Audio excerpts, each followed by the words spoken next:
Historicky prvý opening na mojom kanáli bude na TCG Naruto Mythos. Tak sa poďme pozrieť, že čo v tomto boxe máme. Tak a máme tu teda náš box Naruto Mythos. Pre účely videa som použil second edition, nakoľko ten first už nie je až tak dostupný. A v tomto videu si otvoríme polovicu, čiže 12 boostrov. Takže poďme rovno na to. Hádam sa nám podarí otvoriť nejaký ten hit. Takže poďme na to. Kto by náhodou nepoznal toto TCG, tak vzniklo teraz na jar v roku 2026 a vytvorila ho talianská firma Chikaboom. Píše sa Cicaboom. Dobre, otvoríme tento seal.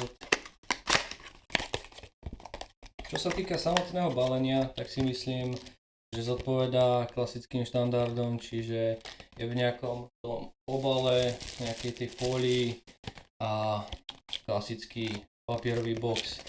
Vnútri máme 24 boostrov a my si otvoríme 12, čiže dáme random 12. Raz, 2, 3, 4, 5, 6, 7, 8, 9,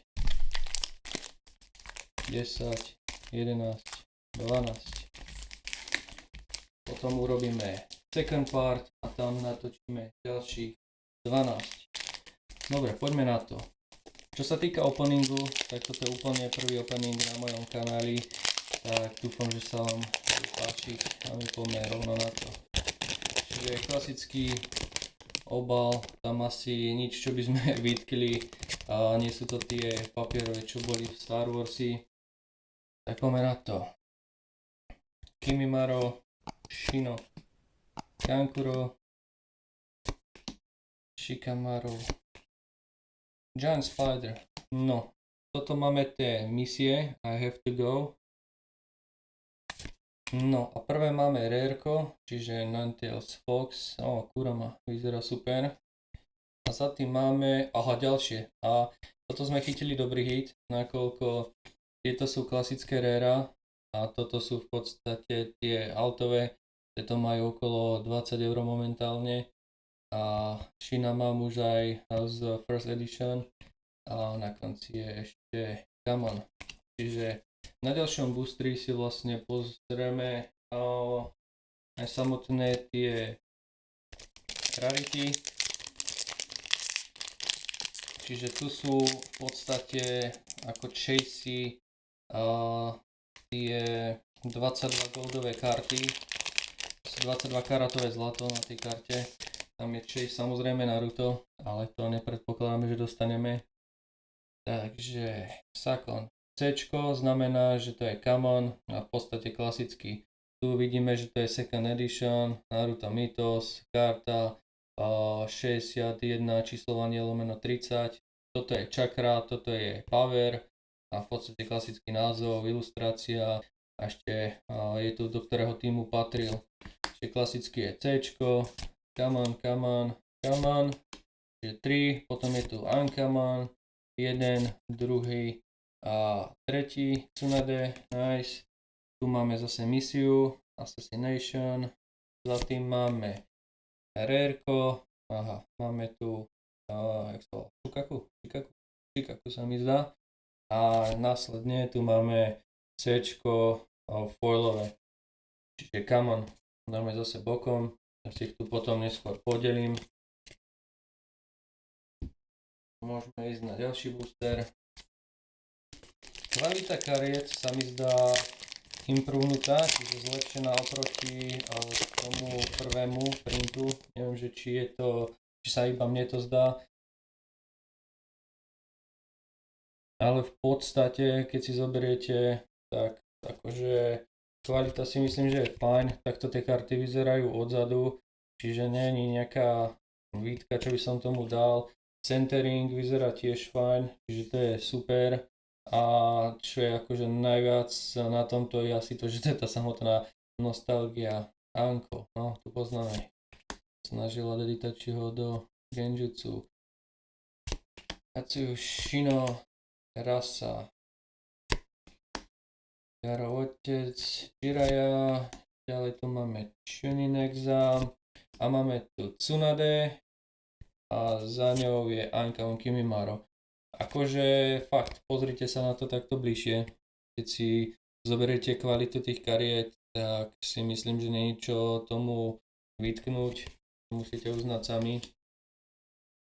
A to už ide iba o to, že čo chytíme v samotných tých boostroch, čo vieme, že je samozrejme náhodné, ako pri iných TCG.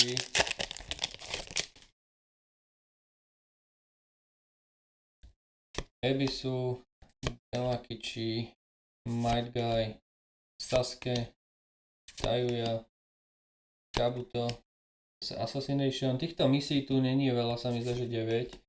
Máme tu Hinatu a ďalej tu máme Garu C-čko. Nejak nevidím momentálne, tu sú minimálne že bodky, neviem, whitening, ak vidíte na kamere. Inak si myslím, že tá kvalita je fakt, že dobrá.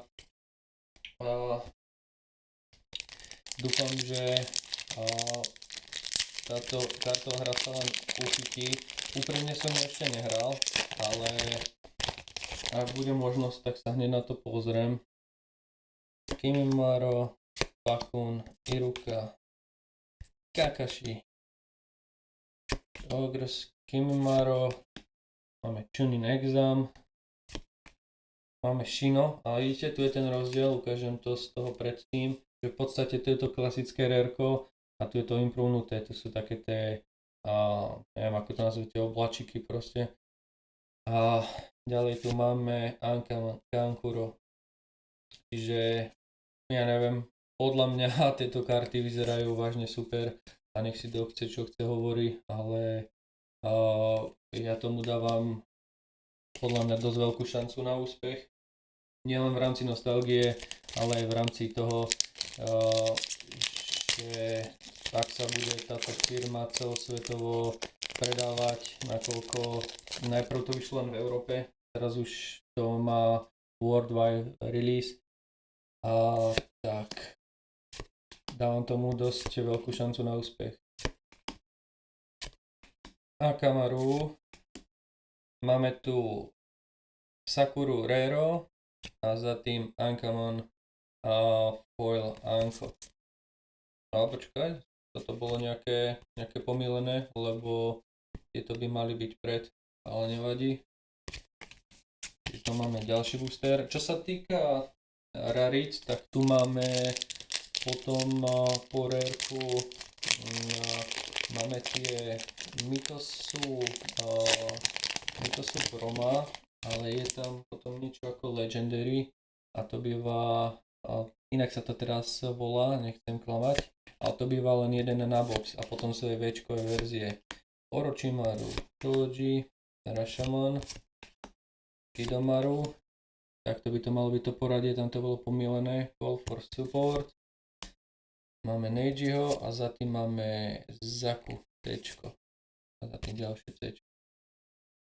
Inak ak by ste mali záujem, tak tieto karty predávam aj ja na svojom e-shope a predávam aj boxy a link bude v popisku videa. Ideme na ďalší booster. Ak sa náhodou v tomto videu nepodarí chytiť niečo významné, tak samozrejme budem otvárať na ďalšom videu parte tu aj tých ďalších 12 boostrov, čiže tu bude dokopy celý box a tam by mal byť teda garantovaný ten hit. Máme tu Rocka Leeho a za ním Ankamon Kins. Za ním Might Guy.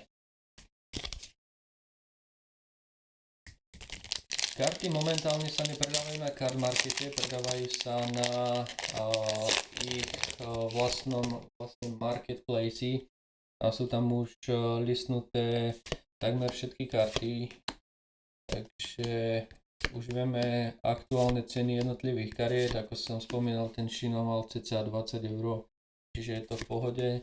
Máme tu Tenten, Rareko a za tým, Temari, vidíte? Toto keď je vlastne s tými oblačikami ako Akatsuki, tak v podstate to má vyššiu hodnotu. A vyzerá to tiež pekne. ale stále nemáme hit tohto boxu, takže uvidíme, ako to pôjde ďalej. Boostre sa otvárajú pomerne ťažko, ale by som povedal, že v takej rozumnej miere, že to necítite, keď je nejaký resealed alebo niečo. Samozrejme, toto sú original boxy, takže reseal tu není. Aha, Kabuto narobil problémov, čo? Tsunade, Jirobo, Kensuchi. No, tuto napríklad vidno whitening na tejto karte, inak kvalita vyzerá na ostatných v pohode. Gaara, môj obľúbený charakter v klasickom Narutovi, pekná karta. Toto žlté sa mi páči asi najviac. A za tým máme Ankamon a Naruto. Dobre, máme ešte dva boostre. Vidíme, či ešte niečo rozumne padne. Ako som vravel na začiatku videa, nepredpokladám, že padne nejaká tá golda alebo to Včko, ale no, a nám padlo zo pár kariet, či sme sa dostali rovno ku Temari a Rare'u a za tým je Kamon. Aj tuto bolo pomilené. Bring it back a Jiraiya. To sú práce neskôr a poďme posledný booster pre toto video.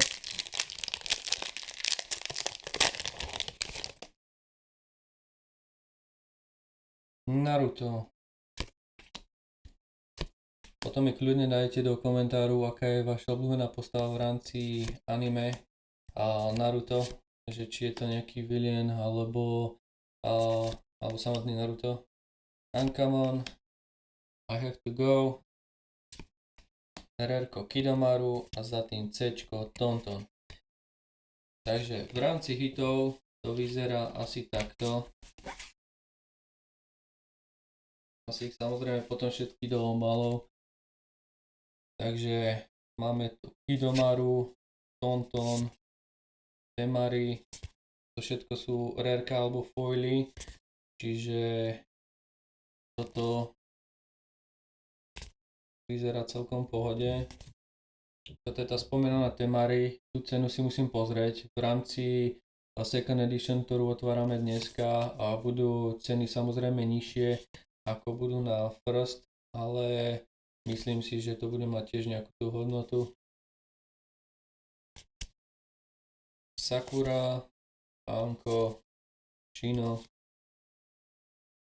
Musíte zhodnotiť. A toto je Shino v podstate, čo som spomínal, 20 € má vo First Edition. Uvidíme, ako bude mať tu. Gaara, Tsunade, Kimimaro,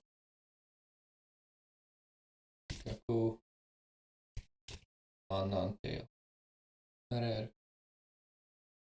Dobre, toto bolo pre toto video všetko. Ja ďakujem každému za zhliadnutie, poteší každý like, subscribe a koment a my sa vidíme pri ďalšom videu.